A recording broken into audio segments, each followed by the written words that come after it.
할렐루야. 오래간만에 10%지만은 그나마 또 이렇게 대면 예배를 드리게 됐습니다. 이제 우리 다 같이 일어나셔서 25장 찬송으로 하나님 앞에 영광 드립니다.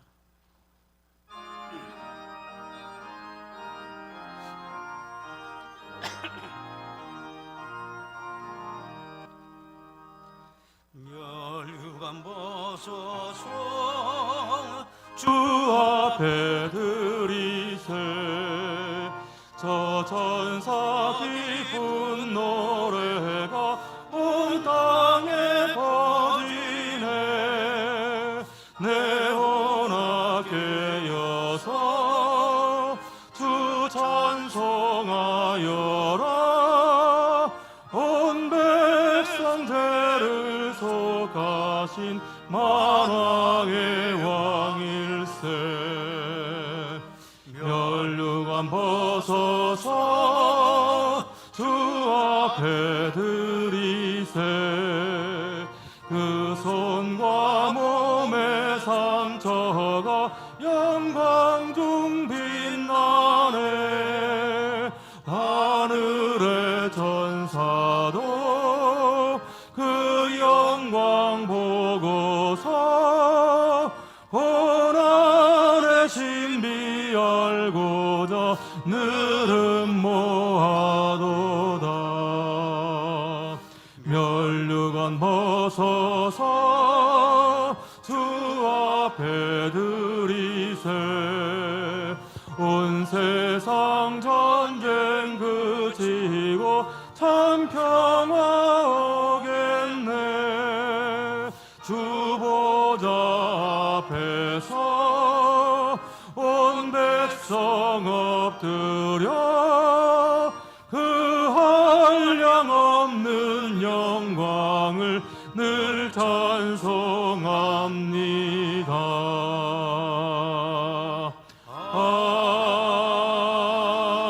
아멘.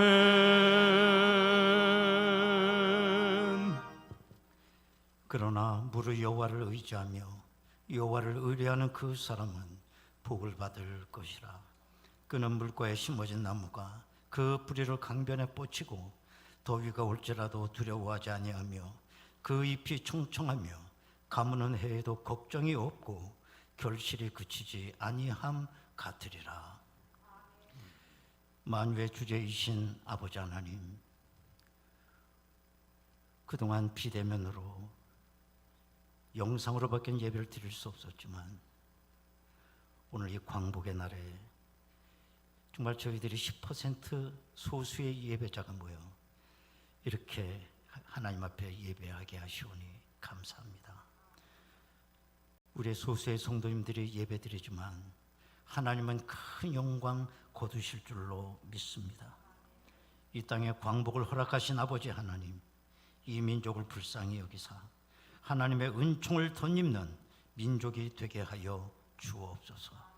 질병과 어둠과 죄와 코로나에 저들이 묶여 있습니다. 여기서 풀려나는 해방의 역사도 하나님께서 아울러 허락해 주옵소서. 오늘 이 시간도 뜻과 정성을 다하여 드리는 이 산제사 위에 하나님의 능력을 내려 주옵소서. 예수님의 이름으로 기도드리옵나이다. 아멘. 이제 우리 다 같이 신앙 고백하오니 나는 전능하신 아버지 하나님, 천지의 창조주를 믿습니다. 나는 그의 유일하신 아들 우리 주 예수 그리스도를 믿습니다.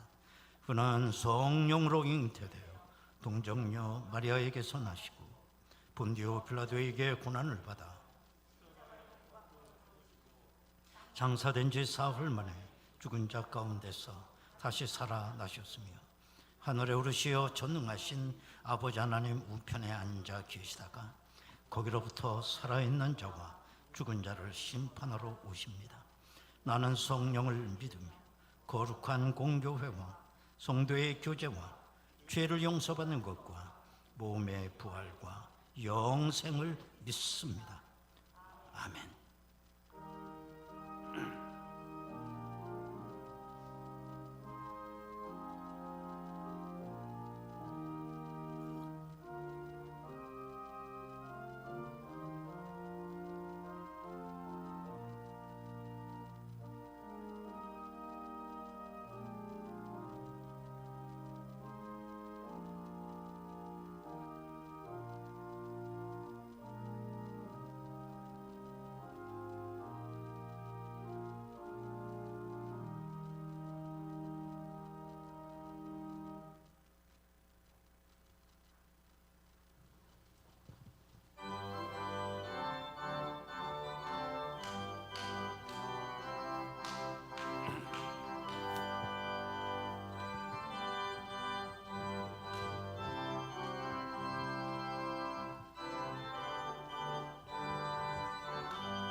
주의 음성을 내가 들으니 사랑한단 말일세.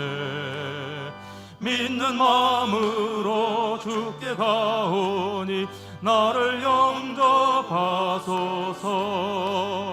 내가 매일 십자가 앞에 더 가까이 가오니 구세주의 흘린 보배 피로써 나를 정케 하소서. 주여 넓으신 은혜 베푸사 나를 받아주시고 나의 품은 뜻 주의 뜻같이 되게 하여 주소서. 내가 매일 십자가 앞에 더 가까이 가오니 구세주의 흘린 보배 피로써 나를 정케 하소서. 주의 보좌로 나아갈 때에 어찌하니 기쁠까. 주의 얼굴을 항상 배우니 더욱 친근합니다. 내가 매일 십자가 앞에 더 가까이 가오니 구세주의 흘린 보배 피로써 나를 정케 하소서. 우리 구주의 넓은 사랑을 증명할 자 없으며 주가 주시는 참된 기쁨도 헤아릴 수 없도다. 내가 매일 십자가 앞에 더 가까이 가오니 구세주의 흘린 보배 피로써 나를 정케 하소서. 아멘.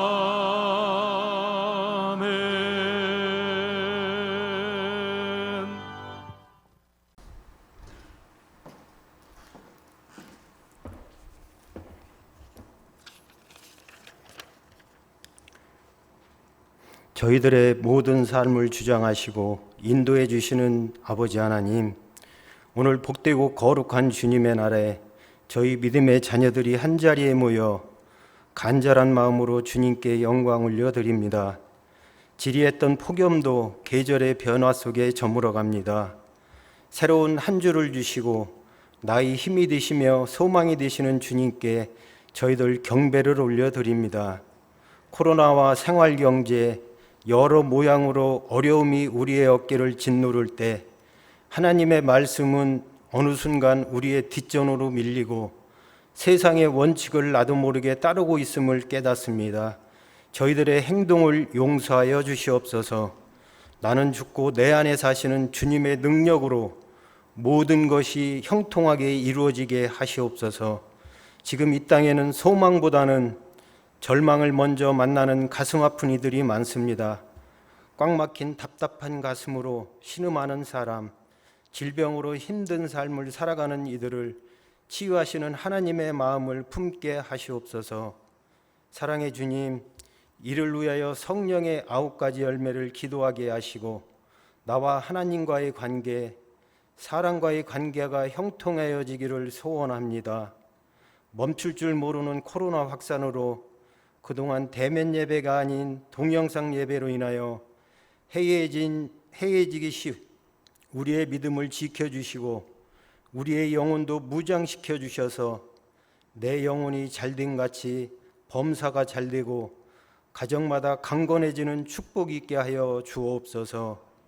우리가 저지른 죄악으로 인하여 코로나19가 온 줄 우리 모두가 각성하고 회개하여 다시는 죄의 백성으로 생활하지 않게 인도하여 주시고 저희들 즐거운 모습, 행복한 얼굴로 이 자리에 예배 드릴 수 있도록 인도하여 주시며 일상이 속히 회복되게 하시옵소서. 지난 76년 전 이 땅에 자유를 갈망하는 물결과 광복의 기쁨을 누리게 하시고 우리에게 허락하신 하나님의 은혜와 사랑으로 세계 열강 속에 성장하게 하시며 비전 있는 나라로 인도하심을 감사드립니다. 하지만 요즘 온 세상이 시끄럽습니다. 세계 열강들의 영토 분쟁과 북한의 핵무기 위협, 아름다운 이 나라가 민심의 분열과 혼란에 쌓여 있습니다. 질서와 통치하시는 하나님께서 모든 대소사를 주관하셔서 하나님의 뜻에 따라 움직여지는 하나님의 나라가 되게 하시옵소서.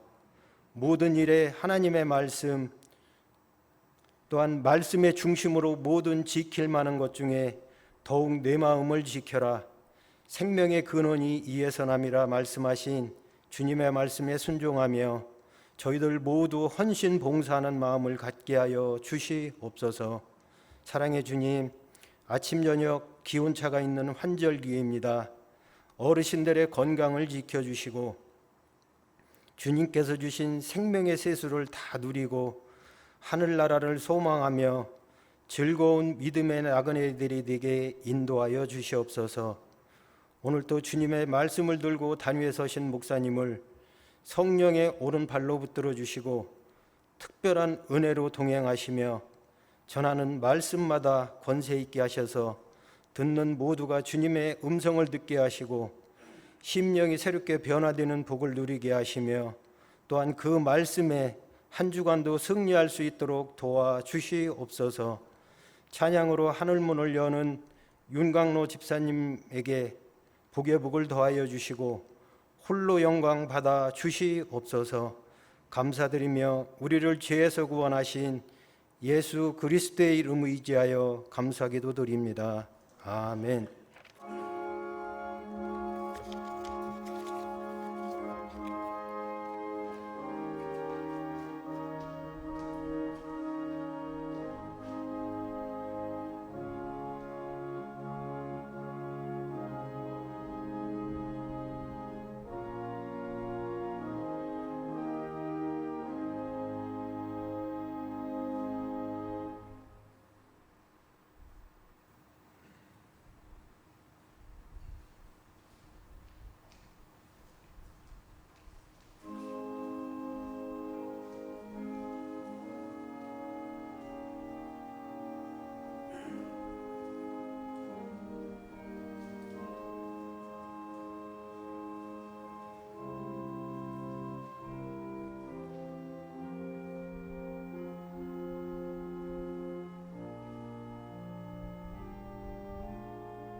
하나님 아버지,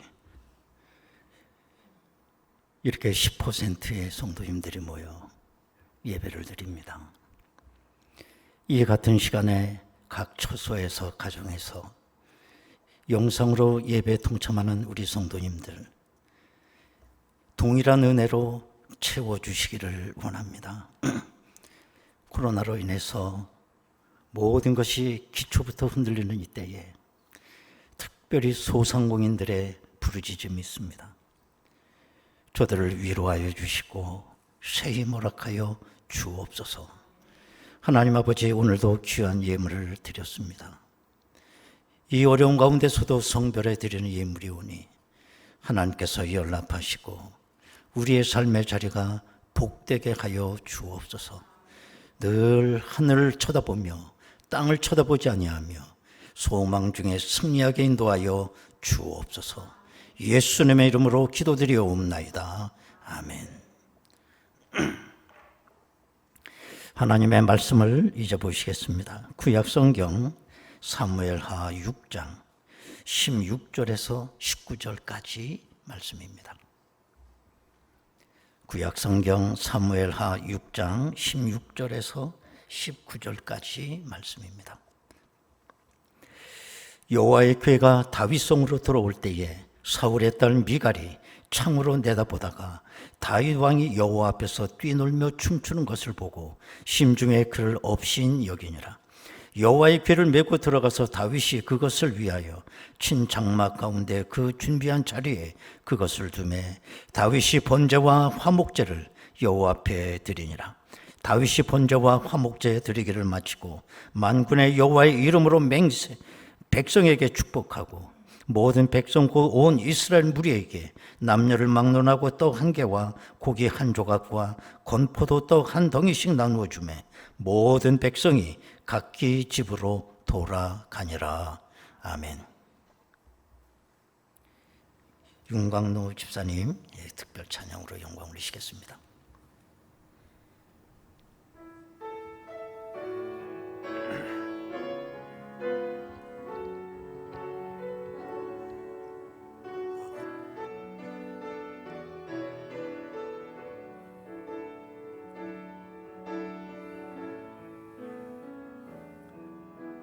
주의 궁정에서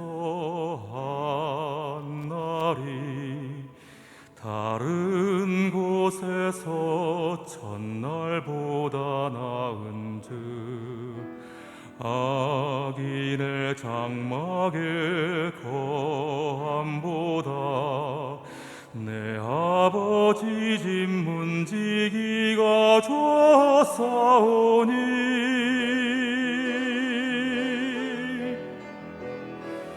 여호와 하나님은 해여 방패시라. 여호와께서 은혜와 영화를 주시며 정직히 행하는 자에게 좋은 것을 아끼지 아니하실 것임이라.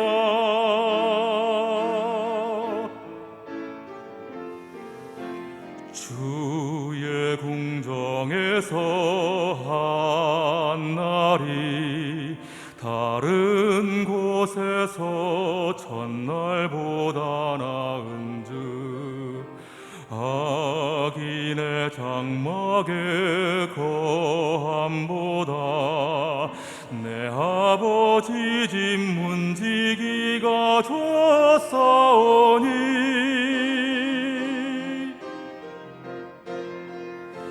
여호와 하나님은 해여 방패시라. 여호와께서 은혜와 평화를 주시며 정직히 행하는 자에게 좋은 것을 아끼지 아니하실 것임이라. 여호와 하나님은 해여 방패시라. 여호와께서 은혜와 영화를 주시며 정직히 행하는 자에게 좋은 것을 아끼지 아니하실 것임이라. 아끼지 아니하실 것임이라. 아멘.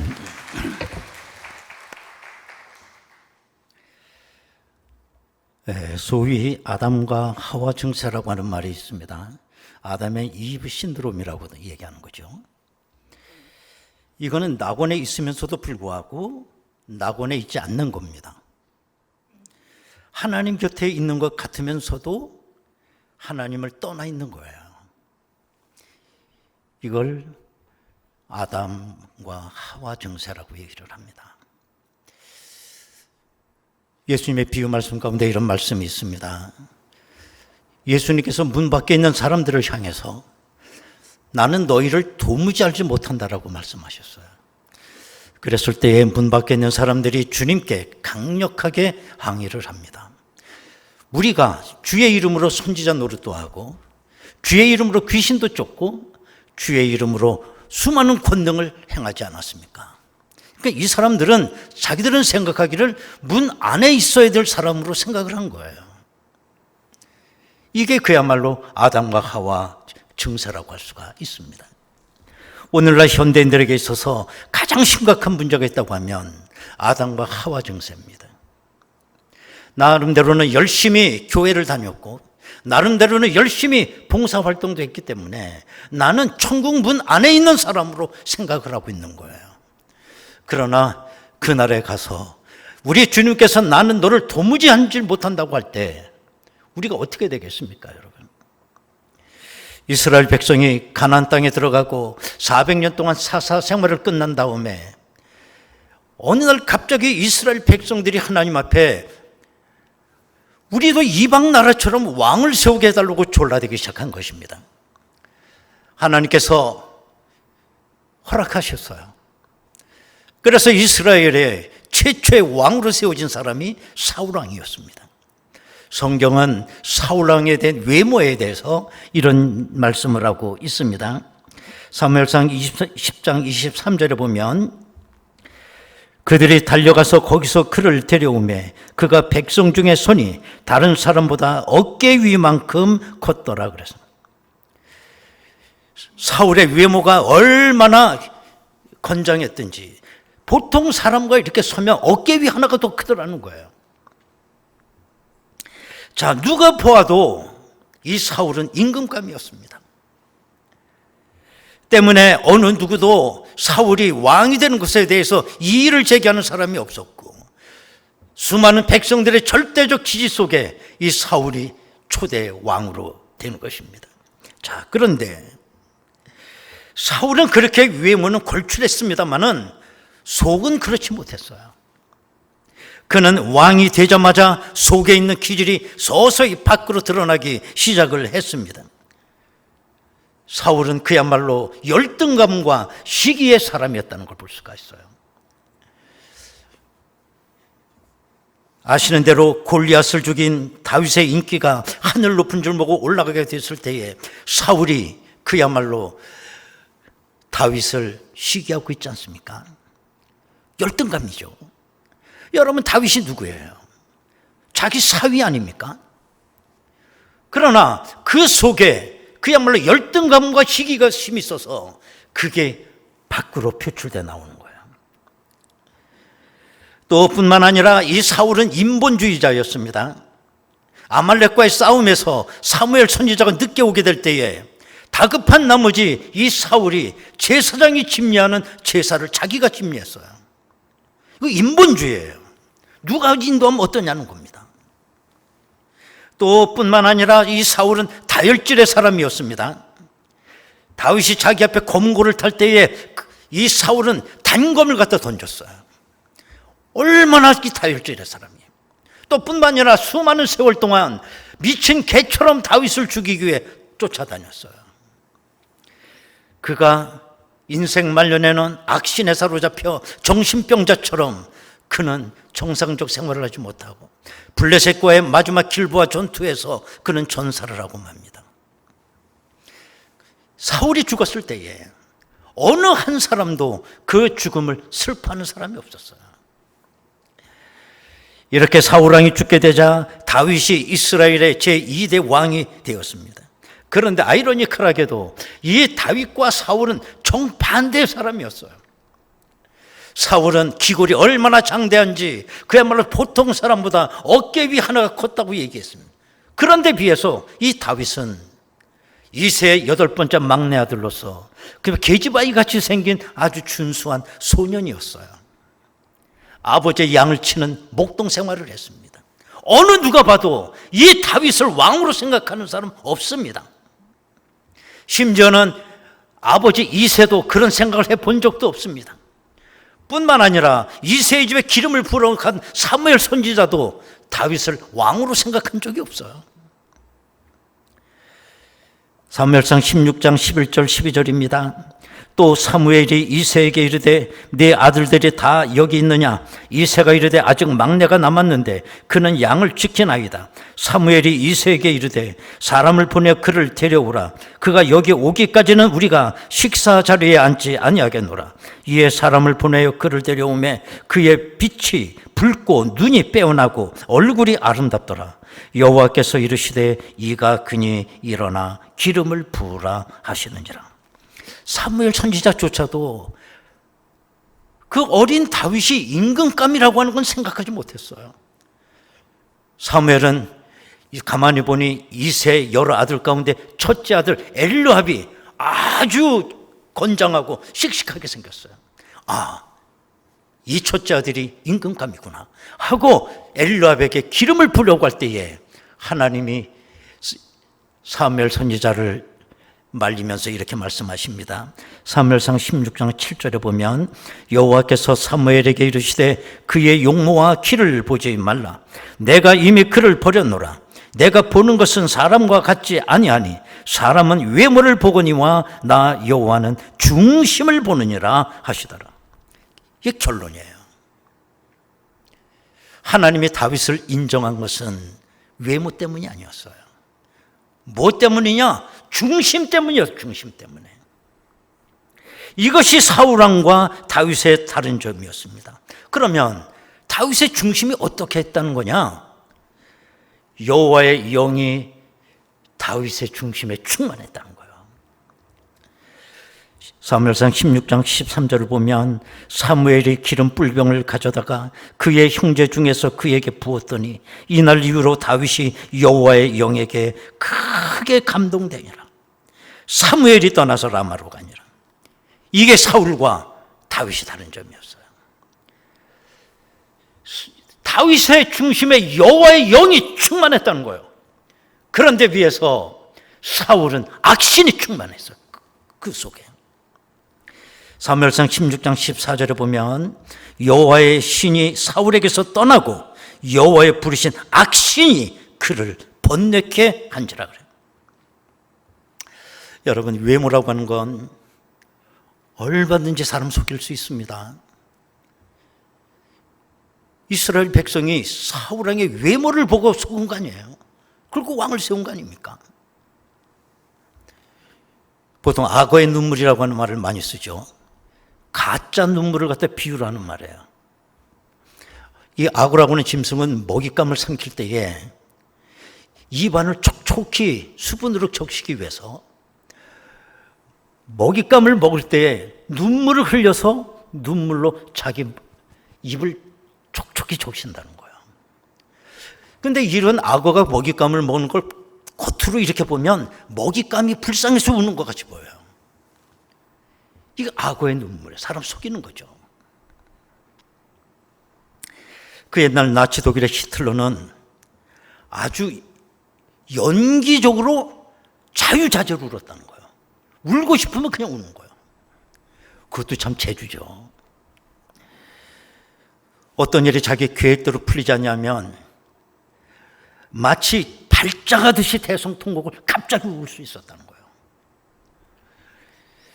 하루는 오토 슈트라세스라고 하는 사람이 나치스당을 탈당을 하겠다고 하니까 이 히틀러가 그 사람을 붙잡고 밤새도록 설득을 시키는데 그 밤새도록 3번을 펑펑 울더라는 거예요. 울고 싶으면 우는 거예요. 갑자기 가만히 있다가. 원래 히틀러는 아주 달변가였습니다. 그래서 백성들 앞에 뭔가 호소를 할 때 거기서 울면서 하는 거예요. 그래서 이 눈물에 대해서 많은 백성들이 다 속아 넘어갔다는 거죠. 이렇게 외모는 누구든지 사람을 속일 수가 있습니다. 그러나 우리의 중심은 절대로 속일 수가 없어요. 왜냐하면 외모는 늘 모양으로 나타나기 때문에 얼마든지 화려하게 꾸며낼 수가 있어요. 그러나 중심은 어떻게 뭐냐? 이건 삶을 통해서만 드러나기 때문에 이 중심은 속일 수가 없다는 겁니다. 그런데 오늘날 사람들이 외모를 너무너무 중시해요. 외모는 얼마든지 화려하게 포장할 수가 있습니다. 그래서 사람들이 그 외모에 속는 거거든요. 우리나라는 세계적으로 포장 문화에 대해서는 둘째 가름스러운 나라예요. 얼마나 포장을 화려하게 합니까? 이제 뭐 한 달 있으면 또 이제 추석에 이제 돌아오게 되면 우리가 이제 선물도 이제 주고받을 텐데, 뭐가 선물 오면 어마어마해. 야, 이거 대단한 거다. 그래갖고 그걸 뜯어보면 복숭아 새알. 기가 막히죠. 그 속는 거예요, 속는 거. 어느 외국 사람이 우리 한국에 와서 한국 사람 밥 먹는 걸 가만히 봤대요. 우리가 꼭 뭐 상치가 됐다 쌈해서 먹잖아, 이렇게. 그러나 뭐 서양 사람들이 쌈이라는 거 어떻게 하면 포크로 먹는 그 사람들이. 그래서 한국 사람이 쌈해서 먹는 걸 보고 그러더래. 한국 사람은 밥도 포장해서 먹는다고.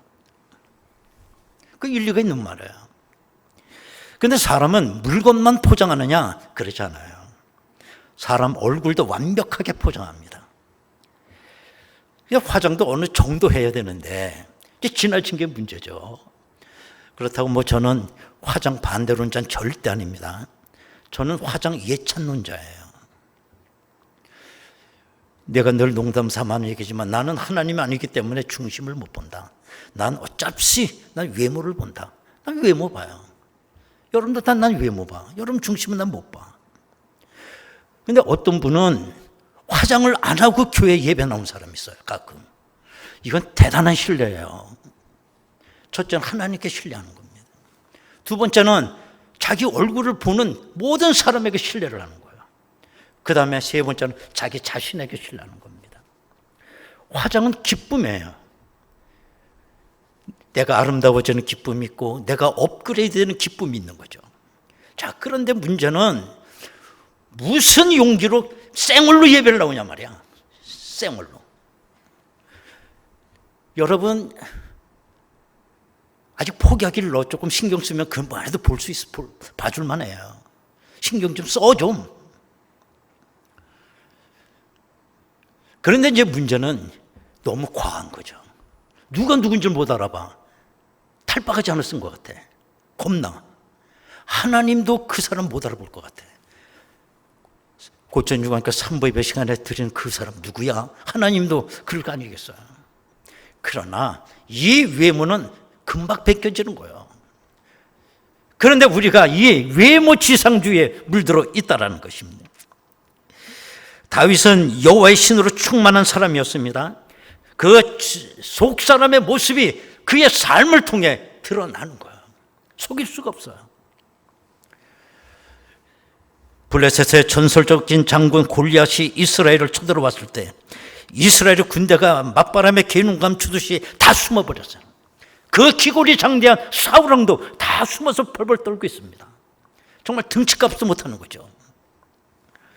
이때 어린 양치기 소년 다윗이 물맷돌 5개를 들고 그 골리앗 앞에 당당히 서게 된 것입니다. 그리고 골리앗 앞에 이런 얘기를 외쳐댑니다. 사무엘상 17장 45절에 보면 다윗이 블레셋 사람에게 이르되 너는 칼과 창과 단창으로 내게 나오거니와 나는 만군의 여호와의 이름 곧 내가 모욕하는 이스라엘 군대의 하나님의 이름으로 내게 나아가노라. 여러분 이게 무슨 아카데미 나무 주연상 받은 영화배우가 이런 연기를 할 수 있겠어요? 뭐 한두 번이 할 수 있겠죠. 이것이 그야말로 다윗의 속사람의 모습, 중심의 모습이었어요. 이게 밖으로 드러나는 것입니다. 뿐만 아니라 다윗은 자기를 집요하게 죽이기 위해 따라다니는 사울왕을 2번씩이나 보복할 수 있는 기회가 주어졌지만 용서해줘요. 그게 중심이에요. 억지로 안 되는 거 아닙니다. 외모 꾸미듯이 할 수 있는 게 아닙니다. 뿐만 아니라 다윗은 예배 중심자였습니다. 다윗이 제일 사랑했던 건 제사와 성전이었어요. 그건 속일 수가 없어요.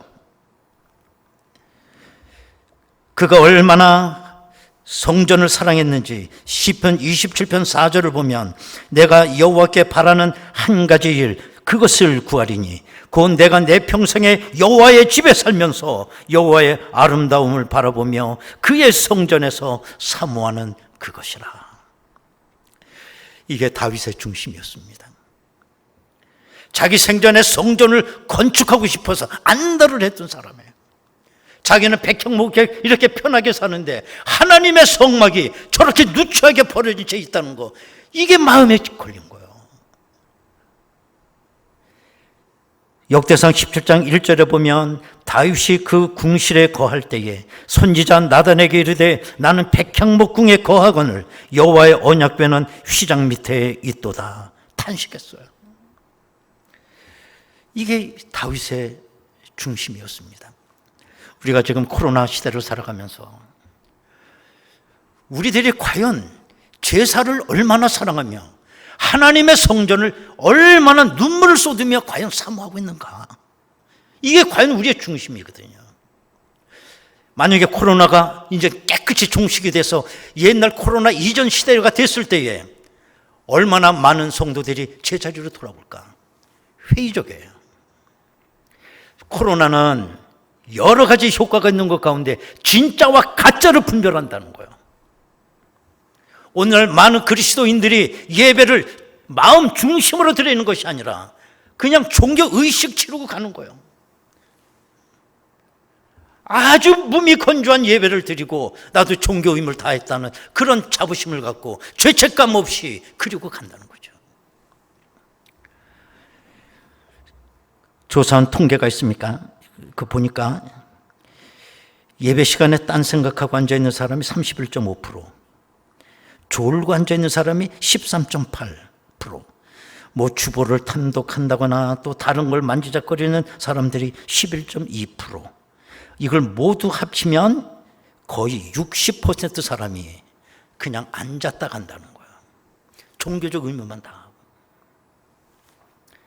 과연 내가 내 중심에 하나님을 사랑하고 예배를 사랑하고 하나님의 성전을 사모하는 마음이 정말 사무치게 있느냐?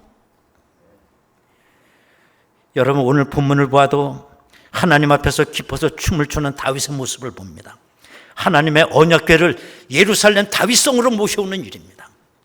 여러분, 언약궤 속에는 아시는 대로 만나를 담았던 그 항아리, 아론의 쌍난 지팡이, 모세가 들었던 십계명 돌판, 세 개가 들어있는 거 아니겠어요? 하나님의 현존과 임재를 상징하는 바로 중요한 게 언약궤예요. 그런데 다윗 때는 아직도 성전이 건축하기 전이었기 때문에 이 하나님의 언약궤가 저 시골 변방에 있는 오벳 에돔의 집에 오랜 세월 방치되어 있었어요. 다윗이 이게 마음이 아픈 거예요. 그래서 헤브론에서 다윗이 수도를 예루살렘으로 옮기고 자기 다윗성에 갔을 때에 제일 먼저 했던 일이 언약궤 모셔오는 일이었습니다. 그 언약궤가 성공적으로 다윗성에 들어왔을 때에 다윗이 얼마나 기뻤는지 아랫도리가 내려오는 것도 모르고 덩실덩실 춤을 췄다는 거예요. 14절에 보면 다윗이 에봇을 입었다 그랬어요. 에봇이라고 하는 말은 제사장들이 입는 옷이죠. 다윗이 에봇을 입고 그 모든 사람 길거리에서 덩실덩실 춤을 춘 거예요. 만약 생각해 보세요. 제가 목회자 하얀 가운을 입고 저 교회 앞 마당 그 길바닥에서 내가 덩실덩실 춤을 췄다고 생각하면 여러분들이 그 보기 좋겠어요? 아, 우리 목사님 왜 저래? 얼마나 창피하겠어요. 정말 다윗이 에봇을 입고 춤을 추면서 기뻐 뛰고 있을 때 이걸 누가 봤느냐? 집에서 창문을 열고 다윗의 아내 미갈이 본 거예요. 이렇게 봤더니 아니 자기 남편이 저를 춤을 추고 있는 거예요. 아랫도리가 내려오는 것도 모르고. 정말 이 미갈이 볼 때 너무너무 창피한 거예요.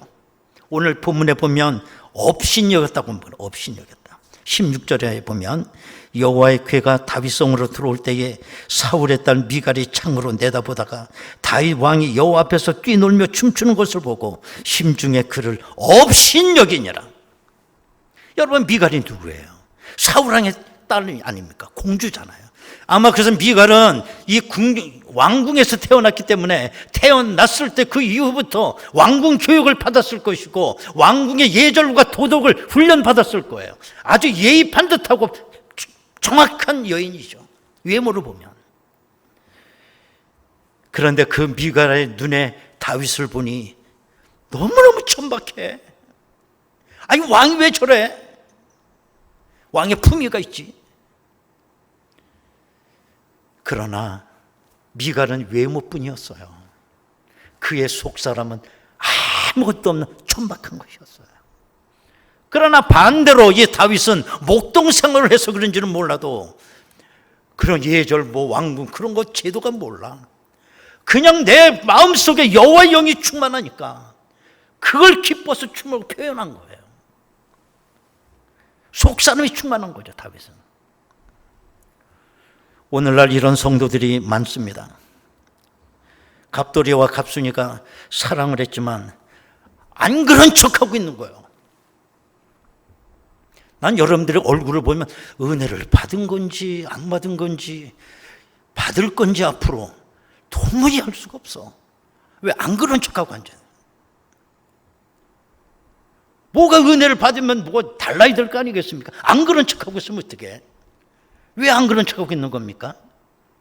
천박해 보일까 봐 그러냐. 품위 지키려고 하는 거지. 수준 있는 교인처럼 행세하려고 하는 거 아니겠습니까? 그건 외모예요. 만약 우리의 중심에 성령이 충만하게 되면 다윗처럼 기뻐 뛰며 하나님 앞에 춤을 추게 될 것입니다. 성령이 충만한 사람은 속일 수가 없어요. 왜? 밖으로 드러나니까요. 여러분, 사람 중심에는 인격이라는 게 있습니다. 인격은 하나님께서 우리 인간에게 주신 최고의 선물이에요. 속사람 가운데 인격이 있는 거예요. 물론 재물도 권세도 명예도 가정도 직장도 건강도 다 하나님의 선물입니다. 그러나 분명히 기억하세요. 우리의 인격은 마치 배와 같은 겁니다. 그러면 이 돈이나 재물이나 명이나 이건 뭐냐? 배에 실린 화물에 불과한 거예요. 그 얘기는 뭐냐? 만약에 배가 파손이 되면 어떻게 되느냐? 그 모든 건 다 무효가 돼버려요. 내 인격이, 내 속사람이 분명히 서 있을 때 돈 100원이라도 나의 복이 되는 겁니다. 그러나 내 속사람의 인격이 무너지게 되면 내 인생의 복은 없어요. 기억해야 돼요. 예를 들어서 에이런 비어라고 하는 그 사람의 비극이 있는데 글을 읽어보면 참 우리에게 많은 교훈을 줘요. 얼마나 이 사람의 이력이 화려한지 그 이력서 읽기도 힘들어. 몇 개 정리해보면 그는 프린스턴 대학의 제2대 총장의 아들로 태어나요. 그리고 미국 독립전쟁 때 사병에서 중령까지 계급이 승진이 돼요. 그리고 군 제대 후에는 프린스턴 대학을 나와서 변호사와 뉴욕주의 검찰총장이 되고 또 연방 상원 은행을 지낸 후에 제퍼슨 대통령 때 부통령까지 지낸 사람이에요.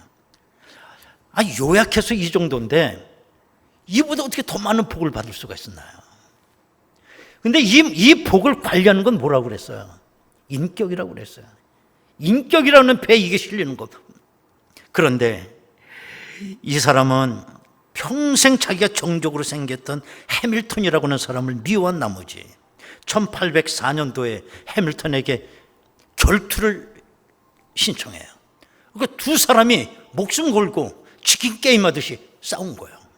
거기서 이 사람이 해밀턴을 죽여버립니다. 그의 인격이 허술한 거예요. 그 많은 복을 받았지만 그걸 인격이라는 배에 담지를 못했어요. 인격이 무너지니 다 무너진 거예요. 사울왕처럼 비참하게 죽어요. 보면 국내에서 천대받고 영국에서 쫓겨나고 나폴레옹에게 혼인하고 뉴욕으로 돌아와 전전긍긍하며 비참하게 인생을 마감해요. 그의 인격이 다 거덜난 것입니다. 그렇습니다. 우리의 외모보다는 우리의 중심에 신앙 인격이 세워져 있어야 되겠습니다. 이건 내 힘으로 되지 않아요. 다윗처럼 여호와의 영이 오늘도 내 속에 충만할 때 내 신앙 인격이 흔들리지 않고 무너지지 않을 것입니다. 이 코로나 시대에 모든 게 흔들거리고 있습니다. 우리의 신앙 인격이 흔들리지 말아야 됩니다. 그래야 내가 뭘 담아도 다 우리 인생에 복이 될 줄로 믿습니다. 여러분, 이 시간 우리 다 같이 통성으로 기도하겠습니다.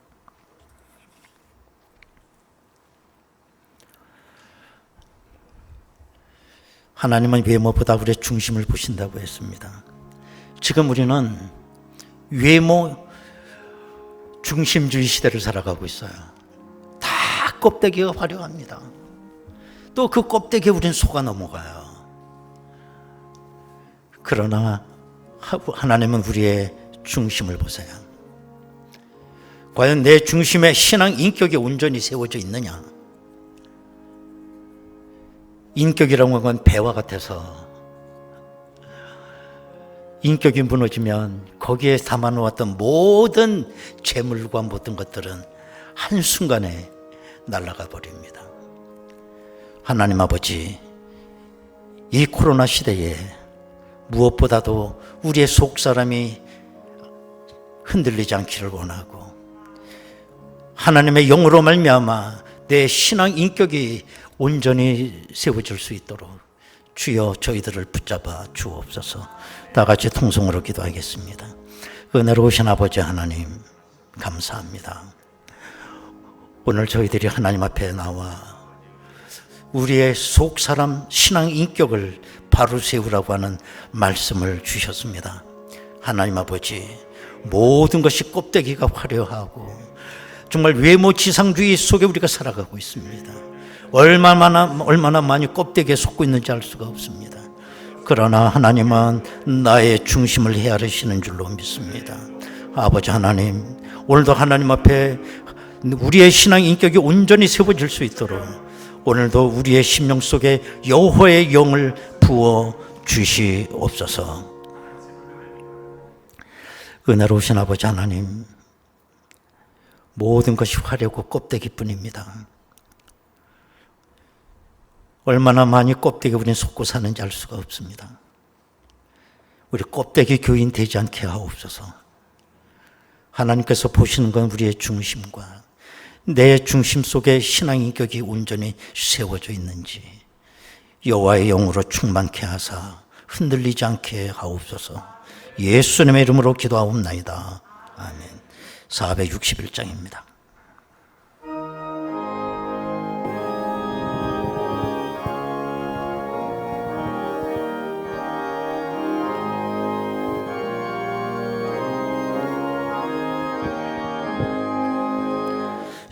십자가를 질 수 있나 주가 물어보실 때 죽기까지 따르리 성도 대답하였다. 우리의 심령 주의 것이니 주님의 영상 만드소서. 주인도 따라 살아갈 동안 사랑과 충성을 바치오리다. 너는 기억하고 있나 구원받은 강도를 그가 회개하였을 때 낙원 허락받았다. 우리 심령 주의 것이니 주님의 영상 만드소서. 주 인도 따라 살아갈 동안 사랑과 충성을 바치오리다. 걱정 근심 얻은 그늘 너를 둘러 덮을 때 주께 내 영 맡기겠나. 최우승 리 믿으며 우리의 심령 주의 것이니 주님의 영상 만드소서. 주 인도 따라 살아갈 동안 사랑과 충성을 바치오리다. 이런 일 다 할 수 있나. 주가 물어보실 때 용감한 자 바울처럼 선뜻 대답하리라.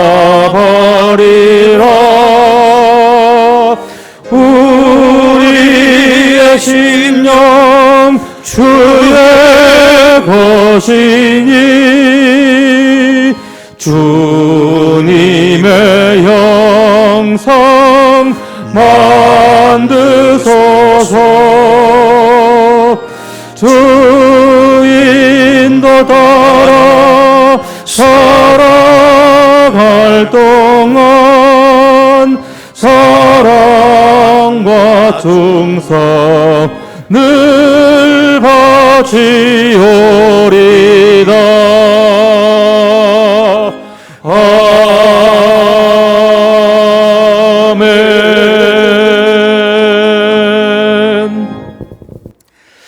광고 말씀 드리도록 하겠습니다. 광고 드릴 건 없습니다. 다 하시는 거니까. 지금 우리가 10% 예배 인원만 허용이 되고 있습니다. 우리가 600석이니까 60명만 예배 드릴 수가 있어요. 예배위원 빼면 한 50명 정도가 들어올 수 있는 상황입니다. 그래서 이게 구역별로 인원 제한할 수밖에 없고요. 단 일부 예배 때는 우리 항존직들이 좀 나오기 힘든 시간이지만 좀 교회를 위해서 이때 한번 항존직 우리께서 좀 많이 힘써 주시길 바라고, 그때는 어느 누구든지 다 나와도 돼요. 일부 예배 때는 좀 모이기가 힘든 시간이기 때문에, 그래서 일부 예배 여러분들이 나오실 수 있다면 매주일 예배 드릴 수 있어요. 현장 예배를 좀 많이 애용해 주시기를 바라겠습니다.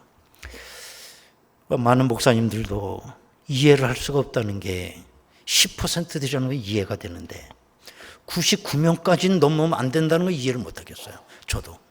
예를 들면 우리 가장 큰 우리 교단 명성교회는 8,000석이에요. 그럼 10%면 800명 들어오잖아요. 99명을 넘으면 안 된다는 거예요. 99명. 여러분들 이해가 돼요? 난 이해가 안 돼요. 여기도 순복음교회, 그것도 99명. 우리는 99명 안 넘는 교회는 좌석수에 60명. 그렇게 드리라는 거예요. 참 어렵습니다. 그래서 주일 저녁 수요 예배 새벽 기도회는 20%가 돼야만 좀 드릴 수가 있어요. 새벽 기도회가 우리 120, 30석이니까 12명 정도밖에 우리가 못 들어가기 때문에 실제적으로 참 모이기가 어렵습니다. 여러분이 그렇게 양지해 주시기 바라고, 또 이 3부 예배 시간에 예배 실황이 그대로 일주일 내내 녹화로 방송이 인터넷에 뜨게 됩니다. 그래서 그걸 통해서 예배 드리시면 되겠습니다. 이번 주에 정의준 목사님 휴가를 보내시게 됩니다. 또 우리 조정환 집사님께서 아주 이 더위에 시원하게 목을 죽이시라고 딸기 우유를 선물해 주셨어요. 너무 맛있더라고요. 이따 가실 때에 1층 로비에서 우유 한 병씩 꼭 받아가서 맛있게 드시기를 바라겠습니다. 이제 우리 다 같이 일어나시겠습니다. 오래간만에 만난 얼굴들입니다. 한번 뜨겁게 인사 나누십시다. 할렐루야.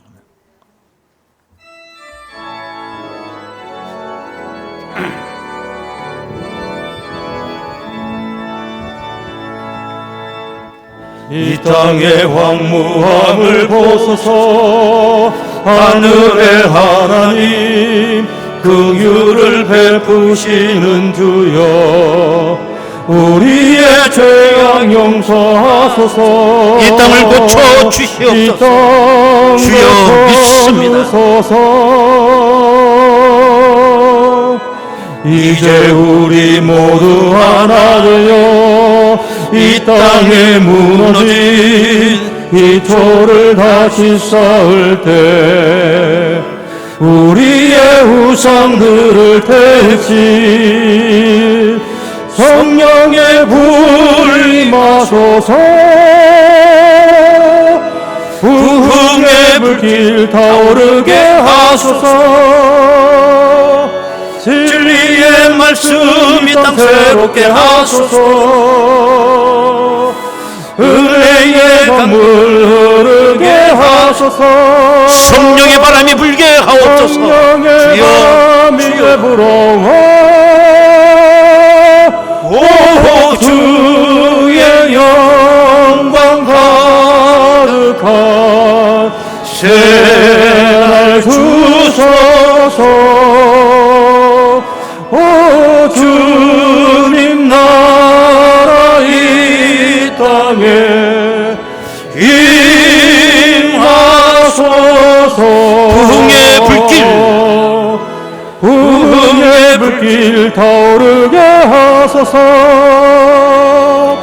진리의 말씀 이 땅 새롭게 하소서. 은혜의 강물이 흐르게 하옵소서. 성령의 바람 불게 하옵소서. 성령의 바람 이제 우리 두 손 들고 찬양하겠습니다. 오 주의 영광 가득한 새날 주소서. 오 주님 나라 이 땅에 임하소서.